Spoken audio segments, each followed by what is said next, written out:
শীতের দাপটে জবুথবু প্রাণ প্রকৃতি। রাজশাহীতে মৌসুমের সর্বনিম্ন তাপমাত্রা 7 ডিগ্রি সেলসিয়াস। 10 জেলায় বইছে শৈত্যপ্রবাহ। চরম বিপাকে খেটে খাওয়া মানুষ। হাসপাতালে বাড়ছে ঠান্ডাজনিত রোগী। শীতের কারণে 11টা বাজিলে লোক দেখা যাচ্ছে না। ঠান্ডা খুব কঠিন অবস্থা বাবু। অফিসে যাবো, সে অফিসে যা হচ্ছে না, কষ্ট হচ্ছে। জমিতে কোনো কাজ কাম করা যাচ্ছে না, বেতনের যে কি হবে আল্লাহ জানে। খালি গাড়ি আসার লাগলো, প্যাসেঞ্জারও চড়তে চায় না ঠান্ডার জন্য। বাতাসে ভাসমান বস্তুকণা বাড়ায়, কাটছে না কুয়াশা, বাড়ছে শীতের অনুভূতি। পলিউশনের যে পার্টিকেল রয়েছে এটা অনেকটা কুয়াশার মধ্যে কাজ করে। শৈত্যপ্রবাহ থাকবে, রাতের তাপমাত্রা আর একটু কমবে। এই ঘন কুয়াশা কাটতে মোটামুটি সময় লাগবে। আবার এদিক দিয়ে আমরা কষ্টও করতেছি। কেন আমরা এই কষ্টটা করব? আগে ছিল 1300-1400, এখন হচ্ছে 2000 টাকা, তাও পাওয়া যায় না।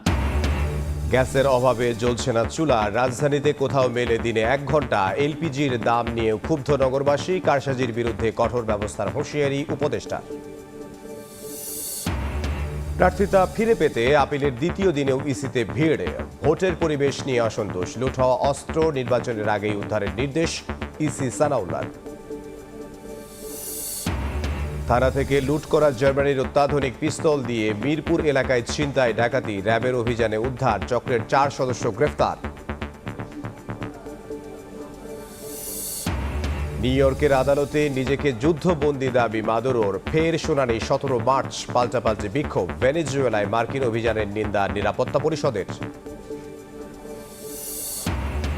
এবং বিশ্বকাপের ম্যাচ ভারত থেকে সরানোর দাবিতে অনড় বাংলাদেশ। আইসিসি বিসিবি অনলাইন সভার পর সিদ্ধান্ত, নিরাপত্তা বাড়িয়ে বিসিসিআই এর নতুন প্রস্তাব দেওয়ার গুঞ্জন।